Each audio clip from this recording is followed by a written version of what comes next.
దేవుని నామమునకు మహిమ కలుగును గాక. యేసుక్రీస్తు ప్రభువారి పేరట మీకందరికీ కూడా ప్రత్యేకమైనటువంటి శుభములు, వందనాలు తెలియజేస్తూ ఉన్నాం. అదేవిధంగా ఈరోజు ఫాదర్స్ డే అయినటువంటి సందర్భంలో మరి తండ్రులుగా ఉన్నటువంటి వారందరికీ కూడా యేసుక్రీస్తు నామములో మరి ప్రత్యేకమైనటువంటి వందనాలు తెలియజేస్తూ ఉన్నాము. దేవుణ్ణి స్తుతించుదాం. హల్లెలూయా. ఈరోజు మరి ఫాదర్స్ డేగా మనం చూస్తున్నాం. దేవుని యొక్క పరిశుద్ధ గ్రంథములో మనం చూస్తే ఎఫెసీయులకు రాసిన పత్రిక మొదటి అధ్యాయములో ఉన్నటువంటి ఒక వాక్య భాగాన్ని మనం ఒకసారి జ్ఞాపకం చేసుకుందాం. ఎఫెసీయులకు రాసిన పత్రిక మొదటి అధ్యాయము 3వ వచనం మనం చూసినట్లయితే, మన ప్రభు అయిన యేసు క్రీస్తు యొక్క తండ్రియగు దేవుడు స్తుతింపబడును గాక అనేటువంటి మాట దేవుని వాక్యములో మనం చూస్తున్నాం. అపోస్తలుడైన పౌలు తండ్రియగు దేవుడు స్తుతింపబడును గాక అని చెప్పడాన్ని మనము చూస్తూ ఉన్నాం. తండ్రి అయినటువంటి దేవుడు స్తుతింపబడును గాక, ఆయనను స్తుతించాలి, ఆయన ఆరాధించబడాలి, ఆయన కొనియాడబడాలి అనేటువంటి మాట మనం చూస్తూ ఉన్నాం. అదే విధముగా ఒక విశేషమగు మాట ఇక్కడ వాడాడు. అదేంటంటే తండ్రి యగు దేవుడు అనేటువంటి పదం వాడాడు. హల్లెలూయా. ఆయన ఓ వైపు దేవుడు, మరోవైపు ఆయన తండ్రి అయి ఉన్నాడు. దేవుడు మనకు తండ్రిగా ఉన్నాడు అన్న విషయం దేవుని యొక్క వాక్యం చెప్తుంది. అందుకే ఈరోజు మన వర్తమానం ఏంటంటే తండ్రి అయినటువంటి దేవుడు. హల్లెలూయా.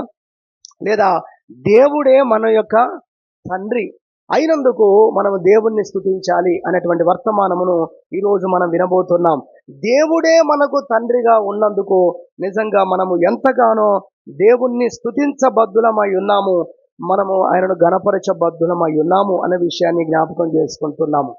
మనము కొన్ని గవర్నమెంట్ ఆఫీస్కు వెళ్ళినప్పుడు మనకు ఫామ్ ఇచ్చినప్పుడు అక్కడ తండ్రి లేక గార్డియన్ అనేటువంటి మాట వాడతాడు, అనగా సంరక్షకుడు అనేటువంటి పదం వాడతాడు. ఒకవేళ తండ్రి లేకపోయినట్లయితే ఈ ఈ కుమారుణ్ణి లేదా ఈ కుమార్తెను మరి ఈ అబ్బాయికి ఈ అమ్మాయికి ఈ ఎవరి సంరక్షణలో ఉన్నారు అని వారి సంతకం పెట్టాలని కోరుతూ ఆ యొక్క అప్లికేషన్లో ఆ పదం వాడబోవడం మనం చూస్తాం. ఒకవేళ సంరక్షకుడుగా ఉన్నటువంటి వ్యక్తి సంతకం చేసినప్పుడు దాని అర్థం ఏంటంటే నేను తండ్రిని కాదు, నేను చూసుకునే వ్యక్తిని మాత్రమే మరి అనేటువంటి విషయాన్ని అక్కడ ఆయన చెప్పడానికే ఆ ప్లేస్లో ఆయన సంతకం పెడతాడు. మరి నిజానికి ఈ రకంగా ఆలోచన చేస్తే భూ సంబంధముగా భూమి మీద తండ్రులుగా ఉంటున్నటువంటి వారముగా మనం కనబడుతున్నాము, కానీ నిజానికి మనకు పిల్లలను అనుగ్రహించింది ఎవరు అని చూస్తే 127వ కీర్తన 3వ వచనం చెప్తుంది, గర్భఫలము యెహోవా ఇచ్చు బహుమానమే అనే మాట కనబడుతుంది. 139వ కీర్తనలో చూస్తే తల్లి గర్భమందు నన్ను నిర్మించిన వాడవు నీవే అని వాక్యం చెప్తుంది. ఇప్పుడు ఈ ప్రకారంగా చూస్తే నిజానికి మరి మనము కన్న పిల్లలకు తండ్రి ఎవరు? నిజానికి హల్లెలూయా, దేవుడే కదా తండ్రి. ఇంతెందుకు, అసలు మన ద్వారా మన పిల్లలు వచ్చారని మనం అనుకుంటే అసలు మనల్ని సృష్టించిందే ఆయన. మరి ఈ ప్రకారంగా చూస్తే మనము సృష్టించబడడానికి కూడా కారణం ఆయనే, మనల్ని సృష్టించిన తండ్రి కూడా ఆయనే అన్నప్పుడు మన పిల్లలకు మనము తండ్రి అని చెప్పుకోవడంలో మరి అంత పెద్ద లోతైన అర్థము లేదా దానికి న్యాయం కాదు, కానీ మనము సంరక్షకులమే అనే మాటే సరిపోతుంది అని నేనైతే వాక్యాన్ని బట్టి గ్రహించగలిగాను. హల్లెలూయా. మీరు కూడా ఆలోచించండి. దేవునికి మహిమ కలుగును గాక. అందుకని మనం అందరము కూడా, అందుకే ఓ దైవజనుడు అన్నాడు, దేవునికి మనవలు మనవరాళ్ళు లేరు అన్నాడు. ఎవరు? దేవునికి మనం కుమారులమైతే మరి మన పిల్లలు ఏమవుతారు? మామూలు వరుసలో మనవలు మనవరాళ్ళు కావాలి, కానీ దేవునికి మనవలు మనవరాళ్ళు ఎవరు లేరు, అందరూ ఆయన పిల్లలే. ఈ ప్రకారం చూస్తే కూడా అందరికీ తండ్రి అయిన వాడు దేవుడు ఒక్కడే, ఆయనే అందరికీ తండ్రి అన్న విషయము దేవుని యొక్క వాక్యము చెబుతుంది అన్న విషయాన్ని కూడా మనం గ్రహించాలని ప్రభు పేరట ఈ సమయంలో జ్ఞాపకం చేస్తున్నాం. మలాకి అదే రాస్తాడు 2వ అధ్యాయం 10వ వచనంలో, మనకందరికీ తండ్రి అయిన వాడు ఆ దేవుడే అనే మాట మలాకి ప్రవక్త వ్రాసినట్టుగా బైబిల్లో చూస్తాం. మనకందరికీ తండ్రి అయిన వాడు ఒక్కడే, ఆయనే దేవుడు. ఒక్క దేవుడే మనలను సృష్టింపలేదా? ఈ మాట ఉంది అక్కడ. ఇప్పుడు నేను ఏదైతే పలికానో ఆ మాటలు అక్కడ ఉన్నాయి. ఒక్క దేవుడే, ఒక్క తండ్రే నిన్ను నీ పిల్లలను కూడా సృష్టించింది ఆయనే కదా. కాబట్టి మనందరికీ తండ్రి ఆ ఒక్కడే అని అంత క్లియర్గా మలాకి చెప్పడం దేవుని పరిశుద్ధ గ్రంథంలో మనం చూస్తాం. ఇది ఆలోచించని వారితో మరి మోషే భక్తుడు చెప్తాడు. ద్వితీయోపదేశ కాండం 32వ అధ్యాయం 6వ వచనంలో అంటాడు, బుద్ధి లేని అవివేక జనులారా, ఆయన నిన్ను మనందరినీ సృష్టించిన తండ్రి కాడా? మీరు ఎందుకు ఆలోచించలేకపోతున్నారని ద్వితీయోపదేశ కాండములు అడిగినట్లుగా ఆ వాక్యాలు చూస్తే కూడా మనకు అర్థమవుతుంది. యెషయా గ్రంథం 64వ అధ్యాయం 8వ వచనం కూడా చెప్తుంది, యెహోవా నీవే మాకు తండ్రివి అని అక్కడ భక్తుడు దేవుణ్ణి స్తుతిస్తూ చెప్పడాన్ని మనం చూస్తాం. తండ్రులు అనబడిన వారు మాకెంతో మంది ఉన్నప్పటికీ, లేదా మమ్మల్ని కన్న తండ్రులు ఉన్నప్పటికీ, ఆత్మీయంగా మాకు తండ్రులుగా ఉన్నవారు ఉన్నప్పటికీ, బాబాయిలుగా పినతండ్రులుగా అనేకులు కనబడుతున్నప్పటికీ, మాకు నిజమైన తండ్రివి నీవే అని మరి భక్తుడు దేవుణ్ణి స్తుతించడాన్ని 64వ అధ్యాయం యెషయా 8వ వచనంలో చూస్తాము. యెహోవా నిజానికి నీవే మాకు తండ్రివి అని చెప్పడాన్ని దేవుని వాక్యములో మనము చూస్తాము. అదే విధముగా ప్రభువు కూడా దాన్ని నిజమే, అవును కదా, నేనే కదా మీకు తండ్రిని అని దేవుడు దాన్ని ధృవీకరిస్తూ స్టాంప్ వేస్తూ చెప్పినట్టుగా ఆయన ఇర్మియా గ్రంథం 31వ అధ్యాయము 9వ వచనంలో అంటాడు. దేవుని వాక్యంలో మనం చూసినట్లయితే, ఇశ్రాయేలులకు నేను తండ్రిని కానా అని దేవుడే స్వయంగా చెప్పాడు. పిల్లలు చెప్పుకోవడంలోనే కాదు, తండ్రి చెబుతూ ఉన్నాడు, నేనే వారిని సృష్టించాను. ఇశ్రాయేలు నా యొక్క కుమారుడు కాదా, నా కూతురు కాదా, నా కుమారుడు కాదా అని ప్రభువు మాట్లాడటాన్ని దేవుని యొక్క వాక్యంలో చూస్తాము. ఇంతెందుకు, ఫరోతో మాట్లాడేటప్పుడు దేవుడు మోషేకు మాట చెప్తాడు. మోషే, నువ్వు వెళ్ళి ఈ ఈజిప్టు రాజుకు, ఐగుప్తు రాజుకు మాట చెప్పాలి అని మోషేకు ఒక మాట చెప్పి పంపిస్తాడు. ఏ మాటో తెలుసా? అది మనం నిర్గమకాండం 4వ అధ్యాయం 22వ వచనంలో చూస్తే, ఇశ్రాయేలు నా కుమారుడు, నా జ్యేష్ఠ పుత్రుడు, నన్ను సేవించున్నట్లు నా కుమారుణ్ణి పోనిమ్మని నేను ఆజ్ఞాపించుతున్నానని చెప్పుకో అంటాడు దేవుడు. హల్లెలూయా. ప్రభువు గొప్పగా చెప్పుకున్నాడండి, నా పిల్లలు మీరు, నేను మిమ్మల్ని కన్నాను, నేను మిమ్మల్ని సృష్టించిన వాడిని. ఇదిగో రాజులకు చెబుతున్నాడు ఆయన, మీరెవరిని బాధిస్తున్నారో తెలుసా? ఇశ్రాయేలు నా కుమారుడు, ఆయన యందు విశ్వాసం ఉంచిన వారిని, ఆయనను ఆరాధిస్తున్న వారిని, ఆయన యందు నమ్మకం ఉంచిన వారి విషయంలో మాట్లాడుతూ రాజులను ఆయన ఆజ్ఞాపించింది, భయపెట్టింది మనకి ఇక్కడ కనబడుతున్నట్టుగా దేవుని వాక్యంలో చూస్తున్నాం. ఈ వాక్యాలన్నీ ఎందుకు జ్ఞాపకం చేస్తున్నామంటే, దేవుడే నిజమైనటువంటి తండ్రిగా మనకు ఆయన ఉన్నాడు. తండ్రి లేని వారికి మాత్రమే ఆయన తండ్రి కాదు. ఇంకొక విశేషమైన మాట వింటున్నారు మీరు, ఇప్పుడు ప్రభు పలికిస్తున్నాడని నేను అనుకుంటున్నాను. తండ్రి లేని వారికే తండ్రి కాదు, తండ్రి ఉన్నవారికి కూడా నిజానికి తండ్రి ఆయనే. దేవునికి మహిమ కలుగును గాక. హల్లెలూయా. ఇప్పుడు తండ్రి లేని వారు కూడా బాధపడే అవకాశమే లేదు. ఎందుకో తెలుసా? ఉన్నా కూడా తండ్రి దేవుడు మాత్రమే. ఆయనే నిజానికి మనల్ని తండ్రి. యెషయా 43:7, నా నిమిత్తము నేను సృజించిన వారిని తెప్పించుడి అని యెషయా ప్రవక్త ద్వారా పలికించాడండి. నేను సృజించాను, నేను వారి తండ్రిని అని ప్రభు చెప్పుకోవడానికి చూస్తాం. ఇంతెందుకు, యేసు ప్రభు భూమి మీదకి వచ్చి పాత నిబంధనలో ఇప్పటిదాకా మనం చదువుకున్న వాక్యాలన్నింటినీ స్థిరపరుస్తూ యేసు ప్రభు ఏమన్నాడో తెలుసా? మీరు ప్రార్థన చేసేటప్పుడు దేవుడా అనే పదాలతో మీరు ప్రార్థన చేయకండి, పరలోకమందున్న మా తండ్రి అని ప్రార్థన చేయండి. దేవునికి మహిమ కలుగును గాక.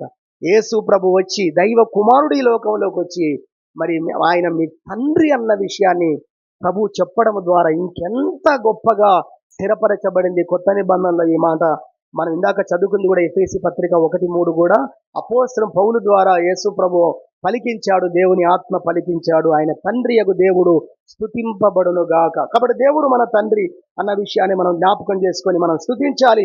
దేవుడే మన తండ్రిగా ఉన్నందుకు మనం ఆయన గణపరచాలని ఈరోజు వాక్యమును మనము వినబోతున్నాం.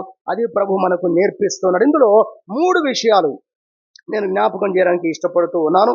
3 విషయాలు. ఒకటి, మొట్టమొదటిగా మనం చూసినట్లయితే ఈ మూడు విషయాలను కూడా ఈరోజు ఒక ప్యాసేజ్ మెసేజ్గా, ఒక సందర్భములో నుండి మూడు విషయాలు ఒకే సందర్భంలో నుండి ఈరోజు మనము నేర్చుకోబోతున్నాం. అది లూకాసు వార్త 15వ అధ్యాయం. లూకాసు వార్త 15వ అధ్యాయంలో మరి 11వ వచనం నుంచి మీరు చూసినట్లయితే 32వ వచనం వరకు, 11 నుండి 32 వరకు తప్పిపోయిన కుమారుని గూర్చిన సందర్భం మనందరికి అక్కడ ఉన్నదని తెలుసు. తెలియని వారు ఇప్పుడు చూడవచ్చు. 15వ అధ్యాయం 11వ వచనం నుండి 32 వచనాల వరకు చూస్తే తప్పిపోయిన కుమారుని గూర్చి సందర్భము మనకు అక్కడ కనబడుతుంది. ఒక తండ్రికి 2 కుమారులు ఉన్నారు అనేది మనం చూస్తాం. తప్పిపోయిన కుమారుని గూర్చి మరి ఇక్కడ చెప్పబడడాన్ని ఎక్కువగా ఎక్స్పోజ్ చేయడాన్ని చూస్తాం. ఎందుకు యేసు ప్రభు ఈ ఉపమానం చెప్పాడు? ఈ ఉపమానమే కాదు, తప్పిపోయినటువంటి పోగొట్టుకున్న నాణాన్ని గూర్చి 8వ వచనంలో ఆయన చెప్పినట్టుగా చూస్తాము. 4వ వచనంలో తప్పిపోయిన గొర్రెను గూర్చి చెప్తాడు. 4లో తప్పిపోయిన గొర్రె, 8లో తప్పిపోయింది కాదు పోగొట్టుకున్న నాణ్యం, అదేవిధంగా 11వ వచనంలో తప్పిపోయినటువంటి కుమారుడు. ఈ 3 సందర్భాలు ఎందుకు యేసు ప్రభు చెప్పాడు అంటే 1వ వచనం చదివితే మనకు అర్థమైపోతుంది. 15వ అధ్యాయం 1వ వచనం, ఒకప్పుడు సమస్తమైన సుంకరులను పాపులను ఆయన బోధ వినుటకు ఆయన దగ్గరికి వచ్చుచుండగా ఏం జరిగింది చూద్దాం. 2వ వచనం, పరిసయ్యులను శాస్త్రులను అది చూసి ఇతడు పాపులను చేర్చుకొని వారితో కూడా భోజనము చేయుచున్నాడని ఆయన మీద చాలా సనుగుకున్నారట. అందుకాయన వారితో ఈ ఉపమానములు చెప్పాను. చూడండి 3వ వచనం, అందుకు ఆయన ఇవన్నీ ఎందుకు చెప్పాడు? ఈ 3 సందర్భాలు తప్పిపోయిన దాని విషయంలో, దూరముగా ఉన్న వారి విషయంలో, పాపములో ఉన్న వారి విషయంలో ఈయన పట్టించుకుంటున్నాడు.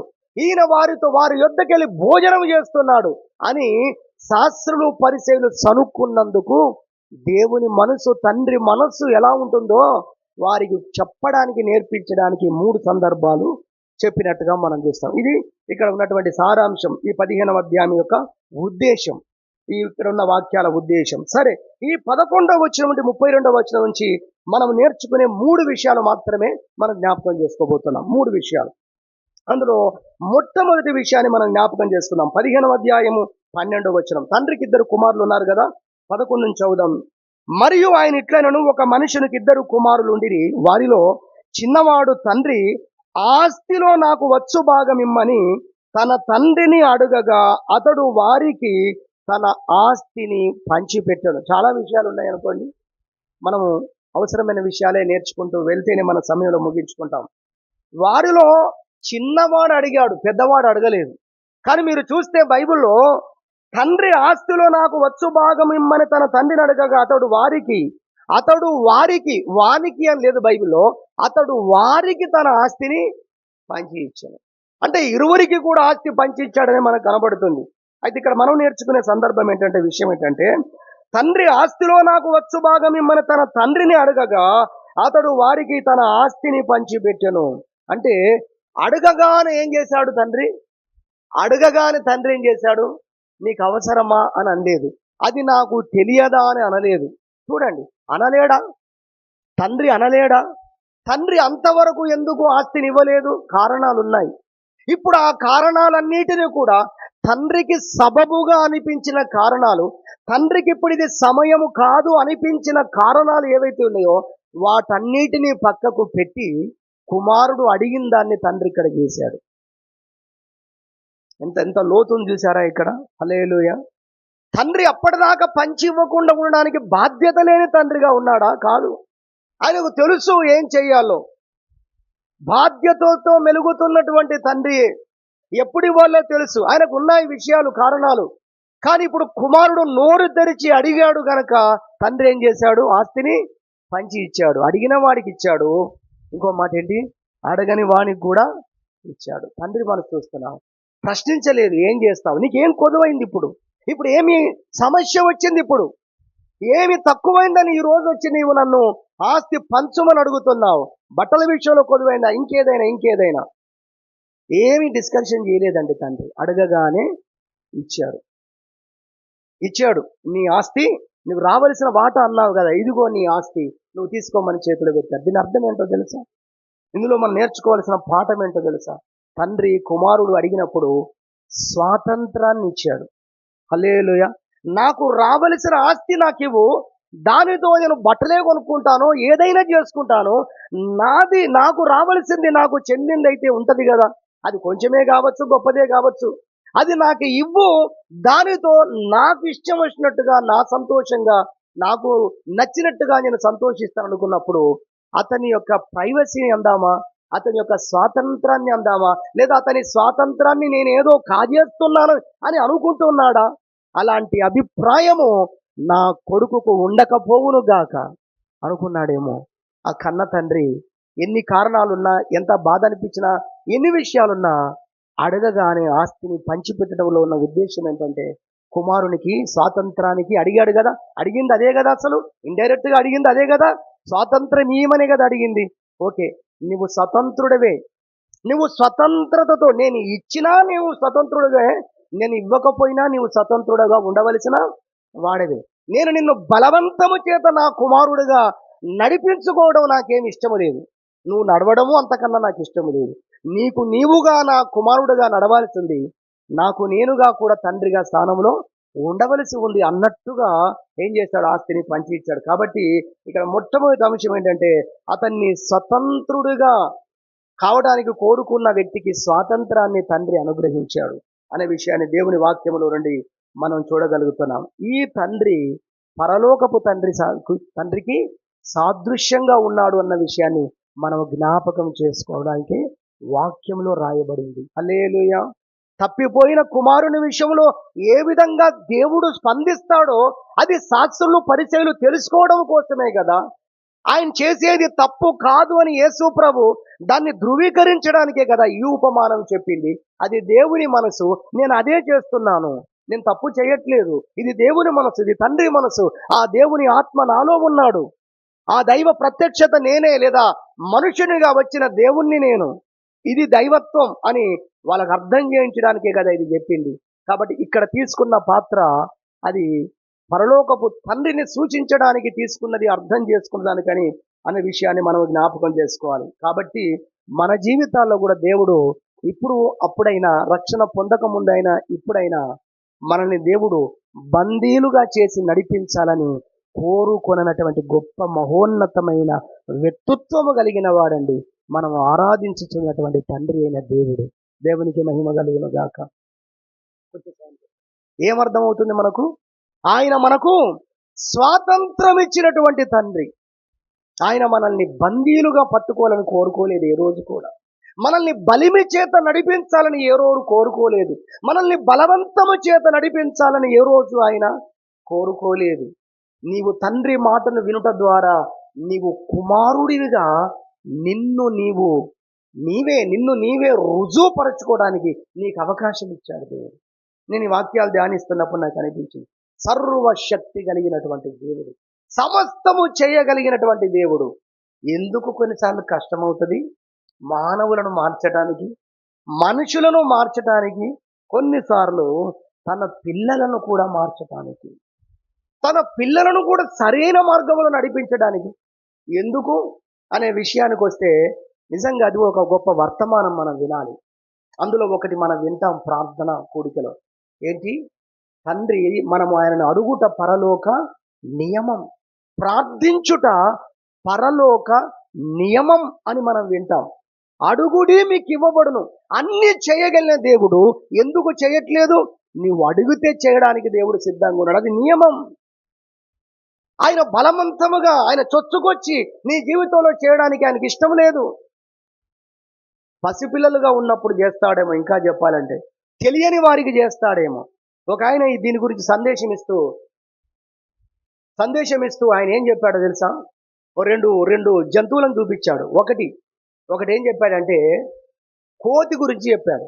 కోతికి ఒక పిల్లు ఉందనుకో, కోతికి ఒక పిల్లుంటే ఆ పిల్ల బాధ్యత ఏంటో తెలుసా? తల్లి పొట్టను పట్టుకొని ఉండాలంటే. అది పోల్ ఎక్కుతుంది, గోడలు ఎక్కుతుంది, బిల్డింగ్లు కూడా జంప్ చేస్తుంది. మీరు చూడండి, ఆ కోతి పిల్ల బాధ్యత ఏంటంటే 2 కాళ్ళు 2 చేతులతో మొత్తం అమాంతం దాన్ని ప్యాక్ చేసి పట్టుకోవాలి, అది దాని బాధ్యతే. కానీ మీరు పిల్లిని చూడండి, పిల్లి యొక్క పద్ధతి ఎట్లుంటుంది తెలుసా? పిల్ల మంచిగా ఆదమర్చి నిద్రపోతుంది, దాన్ని షిఫ్ట్ చేయాల్సిన బాధ్యత, మనం పోవాలి, చోటు మార్చాలి. 7 ఇల్లు తిరుగుతుందట, ఏమో మరి. సరే 4 ఇల్లు తిరుగుతుంది అనుకుందాం, 7 కాకపోతే మొత్తాన్ని తిప్పుతుంది కదా. అయితే పిల్లి ఏం చేస్తాడు తెలుసా? దాన్ని పిల్లలను నోట గరుచుకొని పట్టుకొని పోతుంది అంటాడు. బిడ్డ బాధ్యత ఏం లేదు, మొత్తం తల్లి బాధ్యతే. కానీ కోతి దగ్గర పిల్ల బాధ్యత ఏముంది, పిల్లి దగ్గర తల్లి బాధ్యత ఏముంది? దేవునికి స్తోత్రం చెప్పురా. దేవుని వ్యక్తిత్వం, క్యారెక్టరు తండ్రి మనసులో తల్లి మనసులో కనబడుతుంది. ఆ తల్లి తండ్రులుగా ఉన్నటువంటి జంతువుల్లో కూడా మన కనబడడం చూస్తూ ఉన్నాం. దేవునికి మహిమ కలుగును గాక. హల్లెలూయా. బైబిల్లో రాసుందండి, జగదుత్పత్తి మొదలుకొని సృష్టించబడిన వాటిని చూచుట ద్వారా మీ దేవుని లక్షణాలు అర్థమవుతాయని రోమపత్రికలు రాస్తుంది. దేన్ని చూస్తే, జగదుత్పత్తి మొదలుకొని సృష్టించబడ్డ వాటిని, సూర్యచంద్రులను చూసినప్పుడు, సముద్రాన్ని చూసినప్పుడు దైవ శక్తి కనబడుతుంది. తల్లిని తండ్రిని చూసినప్పుడు దేవుని ప్రేమ కనబడుతుంది. దేవునికి స్తోత్రం చెప్పుదాము. హల్లెలూయా. కాబట్టి సహోదరి సహోదరుడు మనం అర్థం చేసుకోవాలి, స్వేచ్ఛనిచ్చాడు దేవుడు. మనల్ని బలవంతంగా మనల్ని ఆయన పట్టుకోవాలని చూడటం లేదు. బలిమి చేత ఆయన మనల్ని మార్చాలని చూడటం లేదు, మనల్ని నడిపించుకోవాలని చూడట్లేదు. సర్వశక్తి గల దేవుడై ఉండి కూడా కష్టపడుతున్నావేంటి ప్రభు అని ఓ వ్యక్తిని మార్చడానికి? మానవ జాతికి ఆయన స్వేచ్ఛనిచ్చాడండి. ఆదాము హవ్వలకు కూడా ఆ రోజు స్వేచ్ఛ ఇచ్చాడు. ఏం చెప్పాడు తెలుసా? ఇదిగో ఇది తినదగిన ఫలవృక్షాలు, ఇవి తినకూడని చెప్పాడంతే. తింటుండే వచ్చి అరుచుకుంటూ రాలేదు దేవుడు, పరిగెత్తుకుంటూ రాలేదు దేవుడు. ఎంత ప్రేమ గల దేవుడు అండి. దేవుని ప్రేమను అర్థం చేసుకోకపోతే దేవుడు పరలోకపు తండ్రి మనుషులకు అలసైపోతాడు. కానీ నష్టపోయేది ఎవరు? దేవుడు కాదు. నష్టపోయేది ఎవరు? మనమే నష్టపోతాం. దేవుని ప్రేమను తప్పుగా నువ్వు అర్థం చేసుకుంటే, దేవుని ప్రేమను నీవు అలుసుగా తీసుకుంటే నష్టపోయేది నీవే. ఆ రోజు ఆదాము హవ్వలకు చెప్పాడు దేవుడు, అంతే.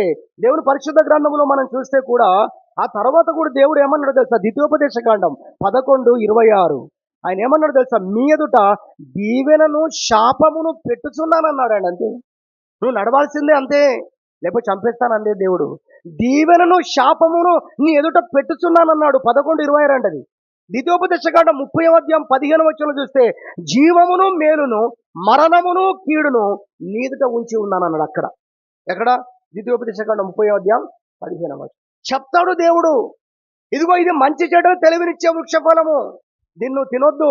అన్ని వృక్షాలను తినొచ్చు, దీన్ని మాత్రం నీవు తినొద్దు చెప్తాడు దేవుడు.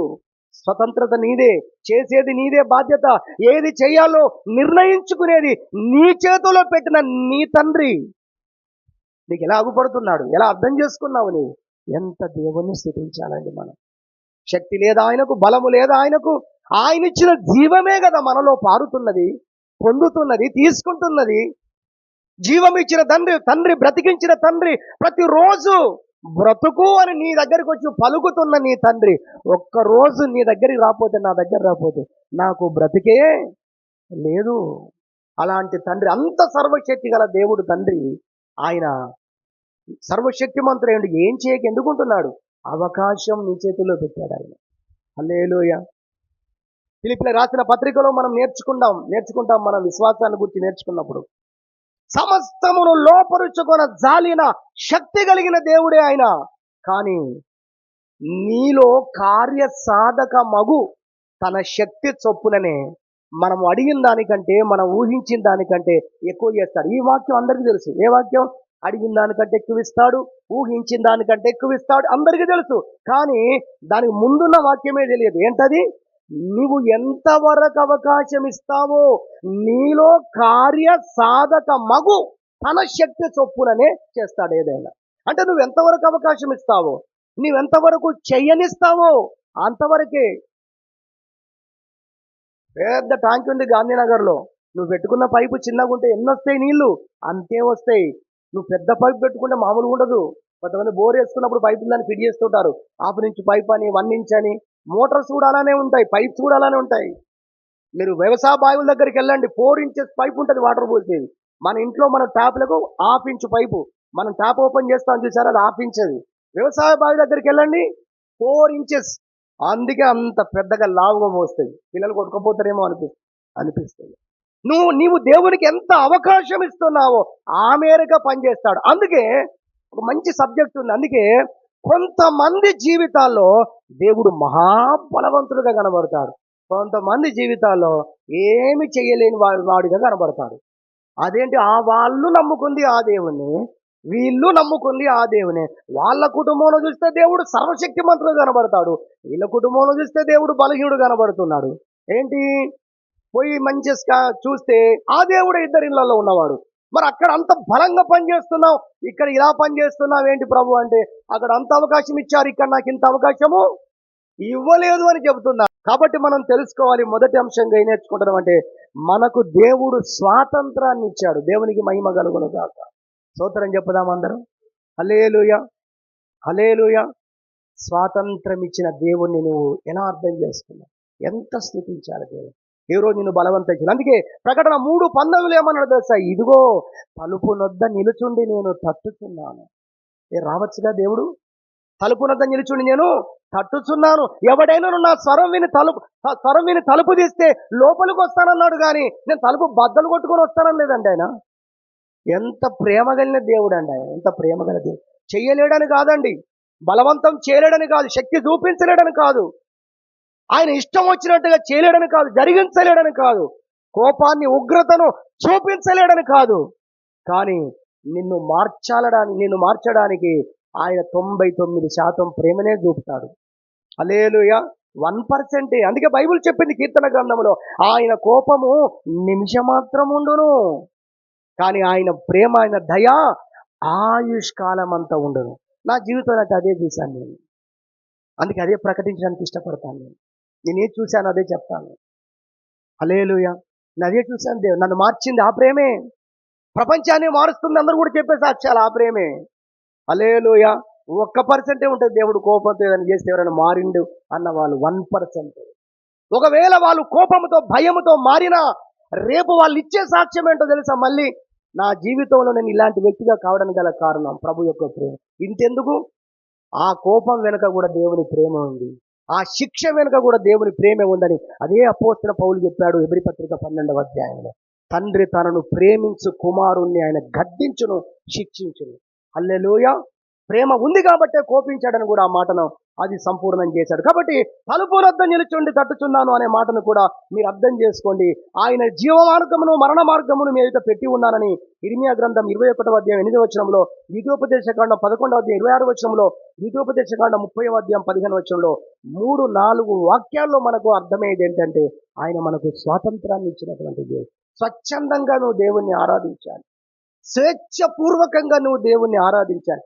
ఏ విషయంలోనైనా, అది కానుకైనా మరేదైనా ఆరాధనైనా, ఏదైనా నీ హృదయాంతరంగములోని రావాలని దేవుడు కోరుకుంటున్నాడు. అందుకే బలహీనుడు అయినట్టుగా నీ కొరకు ఆయన చూస్తూ ఉన్నాడు, నీ జీవితంలో నిలబడి ఉన్నాడు కనుకనే ఈరోజు నీవు మనందరం ఆ రోజు అలాంటి పుణ్యకార్యం చేశాడు కాబట్టి రక్షించబడ్డాము అన్న విషయాన్ని జ్ఞాపకం చేసుకోవాలి.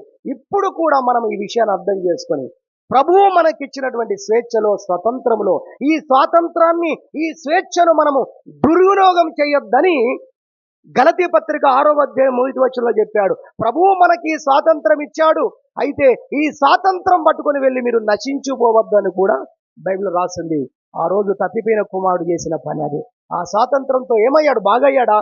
నశించిపోయాడు, ఎంతో దారుణమైనటువంటి పరిస్థితులకు వెళ్ళిపోయాడు అనే విషయాన్ని మనము బైబిల్లో చూడగలుగుతాము చదివినట్లయితే.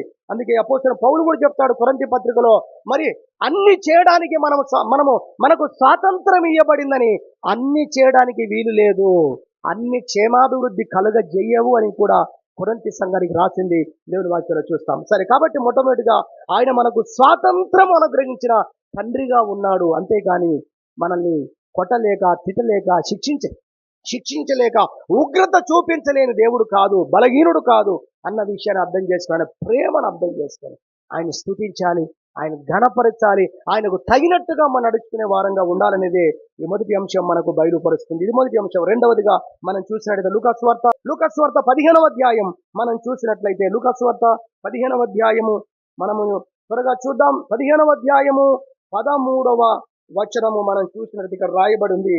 కొన్ని దినములైన తర్వాత ఆ చిన్న కుమారుడు సమస్తమును కూర్చుకొని దూరదేశమునకు ప్రయాణమైపోయి అచ్చట తన ఆస్తిని దుర్వ్యాపారం వలన పాడు చేశాను. అదంతా ఖర్చు చేసిన తర్వాత ఆ దేశమందు గొప్ప కరువు రాగా వాడు ఇబ్బంది పడసాగి వెళ్లి ఆ దేశస్తులో ఒకని చెంత చేరెను. అతడు పందులను మేపుటకు తన పొలములోనికి వారిని పంపెను. వాడు పందులు తిను పొట్టుతో తన కడుపు నింపుకొన ఆశపడను గాని ఎవడును వానికి ఏమీ ఇవ్వలేదు. అలాంటి పరిస్థితిలో బుద్ధి వచ్చింది.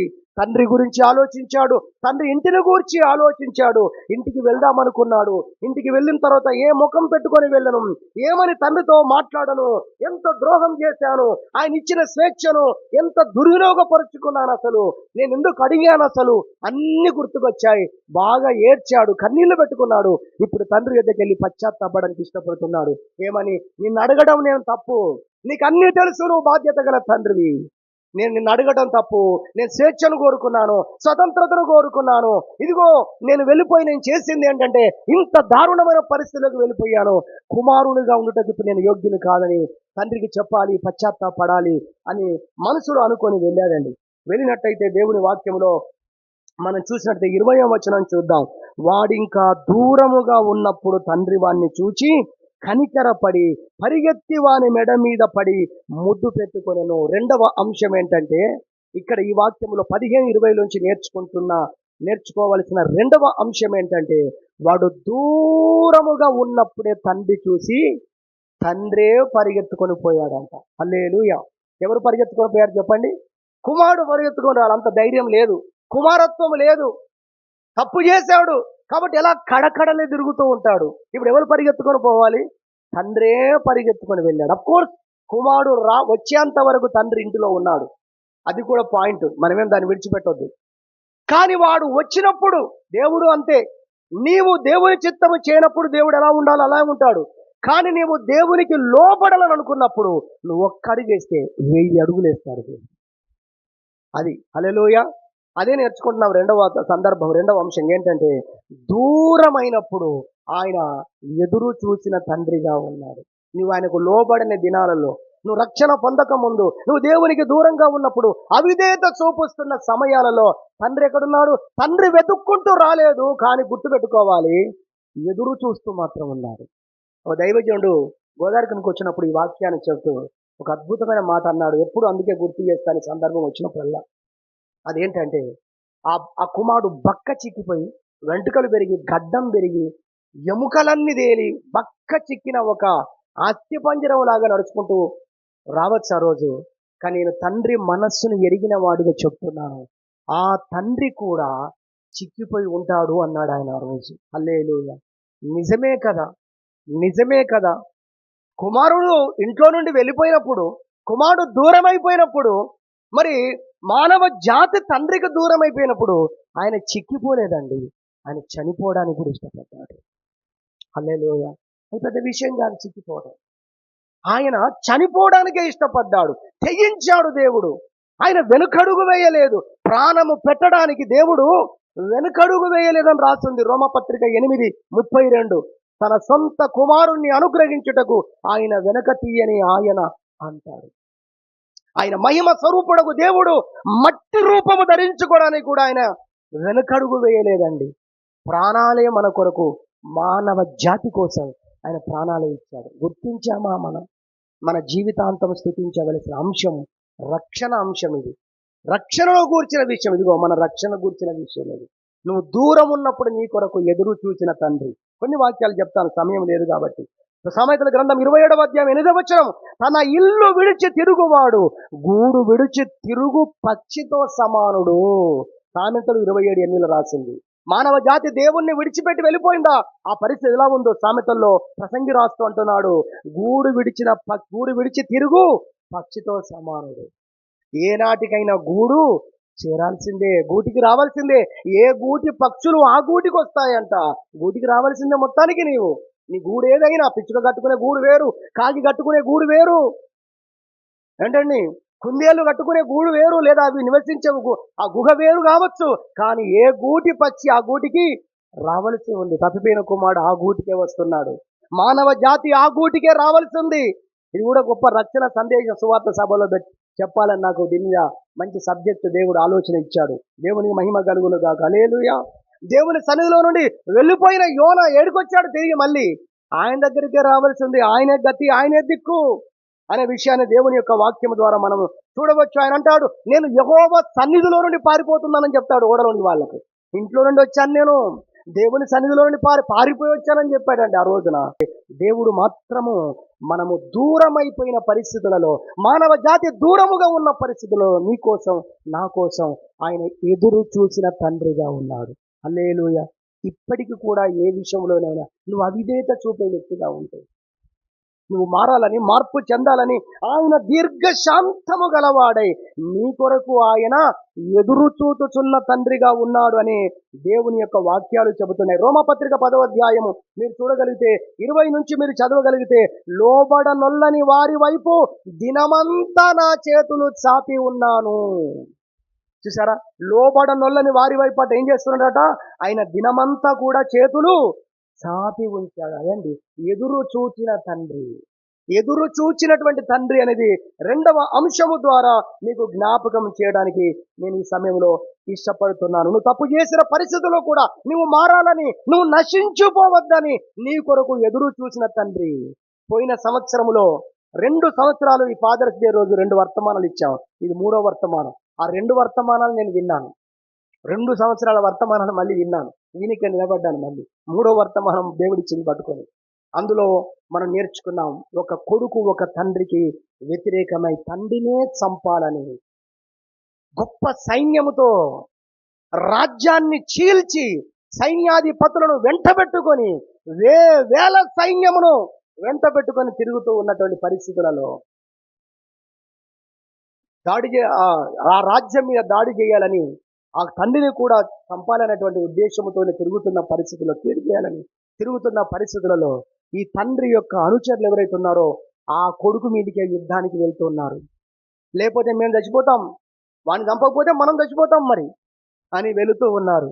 వెళ్ళేటప్పుడు ఆ తండ్రి అంటున్నాడు, ఏమన్నా తెలుసా, వాడు వచ్చేవాడు శత్రువు కాదు, వాడు నా కన్న కొడుకు, నా పేగు బంధం. వాడు ఈ రోజు నాకు శత్రువుగా వ్యవహరిస్తున్నాడు కావచ్చు, ఈ రోజు నన్ను చంపాలని, మిమ్మల్ని చంపాలని, మన రాజ్యాన్ని నాశనం చేయడానికి వాడు వస్తున్నాడు కావచ్చు. ఎంతైనా నా కొడుకు కదా. ఒక్క మాట నేను మీకు చెప్తున్నాను, అదేంటంటే వాడు మీకు ఎదురైనప్పుడు వాని మీద దయ చూపండి అన్నాడండి. హల్లెలూయా. నన్ను ఎప్పుడు కదిలించే మాట ఈ పాయింట్ నాకు ఎప్పుడు పడ్డదంటే, చెన్నూరు ప్రాంతానికి దైవజనులు స్టూవర్టుపురం సుధాకర్ గారు వచ్చారు. ఆయన చెప్పాడండి వర్తమానం. ఆ రోజు బాగా ఇచ్చాను నేను. ఆ రోజు ఆయన చెప్పాడు ఈ వర్తమానం, అది మర్చిపోలేకపోతున్నాను జీవితంలో నేను. ఆయన చెప్పాడు అన్నమాట. ఆయన అన్నాడు, నా కొడుకు మీద దయ చూపండి అంటే ఉద్దేశం ఏంటి, వాడిని పట్టుకోండి, అవసరమైతే వాని సంఖ్యలతో వాడిని బంధించి తీసుకొని రండి, కానీ వాడిని చంపకండి. హల్లెలూయా, హల్లెలూయా. ఇదొక సందర్భం అయితే, రెండో సందర్భం ఏంటో తెలుసా, వాళ్ళు వెళ్ళిపోయారు యుద్ధానికి. తండ్రి ఏం చేశాడంటే, తండ్రి ఆ రాజ్యానికి ఏదైతే మెయిన్ డోర్స్ ఉన్నాయో ఆ మెయిన్ డోర్ల మధ్యలో నడి దర్వాజలో కూర్చున్నాడు. కొన్నిసార్లు కూర్చుంటుంటారు వాకిట్లో తల్లిదండ్రులు, కొడుకు ఇంకా రాలేదని, తాగుబోతూ తల్లిదండ్రులు, కొడుకును గల తల్లిదండ్రులు నేను చూస్తుంటాను మా ఏరియాలో కూడా. వాళ్ళు బయటనే కూర్చొని ఉంటారు, ఎప్పుడు వస్తాడో వాడు, నిద్రపోరు వాళ్ళు. లైట్ వెలుగుతూనే ఉంటాయి, ఫ్యాన్ తిరుగుతూనే ఉంటాయి. కొన్నిసార్లు 12 గంటలకు మనం బయటకు వచ్చి చూస్తే వాళ్ళు అక్కడే కూర్చుని తెలుసా, ఏమ్మా మీ కొడుకు రాలేదు బయటకు వెళ్ళారు. ఆ కొడుకు కోసము ఆ తండ్రి ఎక్కడ కూర్చున్నాడు తెలుసా, దావీదు దర్వాజలో కూర్చొని ఉన్నాడు. బైబిల్లో రాస్తుంది అది. 2 సమూయేలు గ్రంథం 18వ అధ్యాయం 24 వచనం, 2 గుమ్మముల మధ్యల నడువలో దావీదు కూర్చొని ఉండను. ఏం జరగబోతుందో, వాడు వస్తున్నాడు గుర్రం మీద, దూత వస్తూ ఉంటే పక్కన అంటున్నాడు, వాడు వస్తున్నాడంటే పలాని వాడు వస్తున్నాడు, వాడు మంచోడే, వాడు మంచి శుభవార్త చేస్తాడు అని. వాడు రాగానే అడిగాడు, రాజుకు జయమ కలుగును గాక అంటే వాడు అనంత పక్కకు పెట్టరా, యుద్ధంలో ఏం జరిగింది, అయ్యా యుద్ధంలో మనమే జయం సాధించాం, అది కూడా పక్కకు పెట్టరా, నా కొడుకైన అభిషాలం సంగతి చెప్పు, వాని గురించి ఆయన రిపోర్ట్ నీ దగ్గర ఉందా, నేను చూడలేదయ్యా, అయితే పక్కకుండా నువ్వు. ఇంకోడు మళ్ళీ గుర్రం వేసుకొని వస్తున్నాడు, అయ్యా ఇంకోడు వస్తున్నాడు దూత మనకేదో చెప్పాలని. అయ్యో వాడు ఫలాని పేరు వెళ్ళినవాడు వచ్చి దాకా ఓపిక బట్టి ఆతృతో నిలబడుతున్నాడు. అయ్యా ఏం జరిగింది, రాజుకు జయం కలను దాకా, అది కాదురా విషయం చెప్పు. అయ్యా యుద్ధంలో మనమే జయం పొందాం, అది కాదురా విషయం చెప్పు. ఏంటి దావీదు యొక్క బాధ, నా కొడుకు ఏమయ్యాడు. తండ్రి మనసు కొడుకు ఏమయ్యాడంటే చెప్పలేకపోయాడు. ఆయన ముఖం చూసి చెప్పలేకపోయాడు. నేను అనుకుంటాను అప్పటికి ఎంతో ఏడుస్తూ ఉండవచ్చు, కలవరంతో ఉండవచ్చు, బాధతో ఉండవచ్చు. ఆ ముఖం చూసి చెప్పలేక ఏమన్నాడు తెలుసా? అయ్యా, నీకు శత్రువులు నిన్ను చంపాలని నీకు వ్యతిరేకంగా లేస్తున్న శత్రువులు ఎలా నేల కొరగాలని మేమందరం కోరుకుంటామో, నీ కొడుకు కూడా అదే పరిస్థితిలో ఉన్నాడు అన్నాడు. చచ్చాడని చెప్పలేదండి. అప్పుడు ఏడుస్తాడు దావీదు, అంత పురమంతా వినపడేటట్టుగా, అభిషాలోమా అభిషాలోమా నా కొడుక అని, నీకు బదులుగా నేను చచ్చిపోతే ఎంత బాగు. నీతిమంతుడైన దావీదు పాపి అయిన వ్యక్తి కోసమా ఈ ఈ పాట పాడేది, ఈ మాట చెప్పింది? వాడు దుర్మార్గుడు, వాడు దుష్టుడు, వాడు తండ్రికి విరోధంగా లేచినటువంటి వాడు, తండ్రి రాజ్యాన్ని, తండ్రిని నాశనం చేయాలనుకుంటున్న పాపి గురించి అంటున్నాడు. నువ్వు చచ్చిపోక నేను చచ్చిపోతే బాగుండు, పాపి నువ్వు అతడా? తండ్రి మనసు ఎదురు చూస్తున్నది, తండ్రి మనసు. ఓ రోజు రక్షణ లేనప్పుడు, నువ్వు తిరుగుతూ ఉన్నప్పుడు నువ్వు ఎక్కడ నశించిపోతావో, నువ్వు ఎక్కడ నరకానికి వెళ్ళిపోతావో, ఎక్కడ నువ్వు ఆయనకు దూరం అయిపోతావో అని నీకోసం తప్పించిపోయిన ఒక గుండె ఉంది. అదే పరలోకపు తండ్రి యొక్క హృదయం. హల్లెలూయా. అందుకే జలముల మీద అల్లాడిన ఆత్మ అని బైబిల్లో రాయబడింది. ఆ ఆత్మ పరలోకములో ఉండలేక యేసుగా దిగివచ్చి నీ కోసం చనిపోయింది. అంతేకాదు, ఆ ఆత్మ చనిపోయి తిరిగి లేచి కూడా, నా భాషలో చెప్తున్నాను, ఇక్కడే తిరుగుతుందా. హల్లెలూయా. నిన్ను రక్షించాలని, నిన్ను మార్చాలని పరిశుద్ధ ఆత్మగా ఈ లోకంలో తిరుగుతుంది. ఇదిగో ఆయన మీతో ఉంటాడు, ఆయన మీలోకి రావాలని ఆశపడుతున్నాడు. మిమ్మల్ని పోగొట్టుకోవడం ఇష్టం లేక, మిమ్మల్ని ఆయన సింహాసనం మీద కూర్చుండబెట్టడం కొరకు ఆ ఆత్మ మీ మధ్యలోనే సంచరిస్తుంది. 7 దీపస్తంభముల మధ్య ఆయన సంచరిస్తున్నాడని యోహాను రాశాడు. అనగా సంఘాల మధ్య, సార్వత్రిక సంఘం మధ్య, ఇంకా ఎందుకు సంఘంలో తిరుగుతున్నాడు? అయ్యా, నువ్వు బయట తిరగాలి, వాళ్ళు రక్షణ పొందలేదయ్యా, సంఘాల మధ్య ఎందుకు తిరుగుతున్నా? తన స్వరూపములకు రాలేదు ఇంకా ప్రజలు. అపోస్తలుడైన పౌలు అన్నాడు, మీకోసం ప్రసవ వేదన పడ్డాను ఓ రోజు, మీ రక్షణ కోసం మళ్ళీ ప్రసవ వేదన పడుతున్నాను అన్నాడు. నేను అన్నాను, మళ్ళీ ఎందుకు ప్రసవ ఏడుస్తున్నావయ్యా నేను? ఆయన అన్నాడు, క్రీస్తు స్వరూపం, గలతి 4:19, క్రీస్తు స్వరూపము మీ అందు ఏర్పడు వరకు మరలా మరలా నాకు వేదన కలుగుతున్నది. మన కొరకు ఎదురు చూసినటువంటి తండ్రి. రెండవ అంశం, సమయంతో నేను ముగిస్తున్నాను, ఒకటే మాట చెప్తాను. మూడవది ఏంటంటే, తిరిగి వచ్చినప్పుడు చేర్చుకున్న తండ్రి ఆయన. పోయినప్పుడు ఎదురు చూసిన తండ్రి ఆయన అయితే, నీ రాక కోసం ఎదురు చూసిన తండ్రి అయితే, నువ్వు వచ్చినప్పుడు నిన్ను చేర్చుకునే మనసున్నటువంటి తండ్రి కూడా ఆయనే. దేవునికి మహిమ కలుగును గాక. హల్లెలూయా. ఆయన 15వ అధ్యాయం 20వ వచనం చూస్తే, వాడు కనబడ్డప్పుడు ఆయనే పరిగెత్తుకొని వెళ్ళి ఏం చేశాడు? హత్తుకున్నాడు. నేనంటాను, ఘోర పాపము చేసిన వ్యక్తిగా ఉన్నాడు. తిరిగి వచ్చినప్పుడు ఘనమైన స్వాగతం ఏంటో చూపించాడు. హల్లెలూయా. ఘోరమైన అవిధేయతను చూపించావు ఒకరోజు అని ఆయన, సరే వస్తే వచ్చావులే అనలేదండి, ఘనమైన స్వాగతం చూపించాడు. ఇది కదా నేను కోరుకుంది, ఇది కదా నాకు కావలసిందని ఘనమైన స్వాగతం. నేను అంటాను, బ్యాండు లేకపోవచ్చు ఆ రోజు, నేను అంటాను, పూలదండలు లేకపోవచ్చు ఆ రోజు, బోకే లేకపోవచ్చు ఆ రోజు, కానీ కావలసినంత గుండె ఉంది తండ్రి, కావలసినంత గుండె నిండా ప్రేమ ఉంది తండ్రి. వాని యొక్క మెడ మీద పడి ముద్దు పెట్టుకున్నాడు. అతని దగ్గర ఎంత కంపు పందుల కొట్టములో పని చేసి వస్తున్నాడు, అదేమి పట్టించుకోలేదు. కానీ వాని మెడ మీద పడి ముద్దు పెట్టుకున్నాడు, ఘనమైన స్వాగతం పలికాడు. మరి మూడవ అంశం ఏంటంటే, తిరిగి వచ్చినప్పుడు మనల్ని చేర్చుకున్న తండ్రిగా. మన తప్పు మనం తెలుసుకొని, అయ్యా నేను ఎన్నో పొరపాట్లు చేశాను, అయ్యా నేను ఎంతగానో నీకు వ్యతిరేకంగా తిరిగాను, నా కోసం నువ్వు చనిపోయావు నాయన అని మనం తిరిగి వచ్చిన రోజున ఘనమైన స్వాగతం పలికి పరలోక దూతలకు మనల్ని పరిచయం చేసిన తండ్రి అండి మన తండ్రి. దేవునికి మహిమ కలుగును గాక. ఇవన్నీ రక్షణకు సంబంధించినవి కనబడుతున్నాయి. రక్షణను గురించి మనం ఎన్నడూ మర్చిపోరాని మెసేజ్లు కదా, అదే కదా నిత్యము స్థుతించాల్సిన అంశాలు. ఇదిగో దేవుడు అదే మనతో మాట్లాడుతున్నాడు. కాబట్టి ఈ వాక్యాలన్నీ మనం జ్ఞాపకం చేసుకుని 3 అంశాలను ముగిస్తున్నాను. స్వాతంత్రం అనుగ్రహించిన తండ్రి నేటి వరకు కూడా నిన్ను ఎలా డీల్ చేస్తున్నాడు, నీతో ఎలా వ్యవహరిస్తున్నాడు, ఒక్కసారి ఆయన మనసుని చూడు. నీకు స్వాతంత్రం ఇచ్చాడు, మంచి చెడులు తెలియజేస్తూ ఎంతో సున్నితంగా నీతో వ్యవహరిస్తున్నాడు. నీ ప్రేమ గల తండ్రిని నువ్వు స్తుతించి ఘనపరుస్తూ ఆరాధించు అనే విషయాన్ని మొదటిగా నేర్చుకున్నావు. రెండవది, నువ్వు దూరమైనప్పుడు, నువ్వు అవిధేయత చూపినప్పుడే, ప్రతి సమయంలో నువ్వు ఆయనకు వేరుగా ఉన్నప్పుడల్లా నీకోసం ఎదురు చూస్తున్న తండ్రిగా ఉన్నావు. 2, మూడవది, నువ్వు తిరిగి వస్తే ఘనమైన స్వాగతం నీకు పలికినటువంటి తండ్రిగా ఉన్నాడు ఆయన. ఒకప్పుడు నీ రక్షణలో ఇప్పటికి నీ అదే విధంగా తిరిగి వచ్చే బిడ్డలుగా మనం ఉండాలని ఆయన చేతుల్లోకి మనం రావాలని చూస్తూ ఉన్నాడు. ఆయన యొద్ద మనం ఉండాలని ఆయన ఇష్టపడుతున్నాడు అన్నటువంటి వాక్యాన్ని బైబిల్లో మనం చూస్తాం. ఇర్మియా 8:4 ఒక్క మాట మీ మనసులో పెట్టుకోండి, ముగిస్తున్నాను. 8:4 ఇర్మియా ఏముందో తెలుసా? మనుషులు పడి లేవకుండురా, తొలగిపోయిన వారు తిరిగి రారా అన్నాడు దేవుడు. పడిపోయారా బిడ్డ, పడిపోయావా? అయితే నువ్వు లేవవా, లేవకుండా ఉంటావా అన్నాడు కదా. ఇర్మియా 8:4 ఇంటికెళ్ళి చదవండి. తర్వాత ఏమన్నాడు? తొలగిపోయారు కావచ్చు నా దగ్గర నుండి, వెళ్ళిపోయారు కావచ్చు నా దగ్గర నుండి, విశ్వాసంలోండి, ప్రేమలోండి, మొదటి ప్రేమలో నుండి వెళ్ళిపోయారు కావచ్చు, అయితే తిరిగి రారా, మళ్ళీ తెలుసుకోరా వారి తప్పును అని దేవుడు 8వ అధ్యాయం 4వ వచనం ఇర్మియాలో అడిగినట్టుగా చేస్తాడు. తిరిగి వచ్చినప్పుడు ఆయన మనల్ని చేర్చుకున్న తండ్రి అన్న విషయాన్ని మనం జ్ఞాపకం చేసుకుని దేవుని స్తుతించే వారంగా ఉండాలని వాక్యం ఇస్తున్న దేవుడి వాక్యం మనందరి నిమిత్తమై దీవించును గాక. ఆమేన్. ప్రార్థన చేసుకుందాం.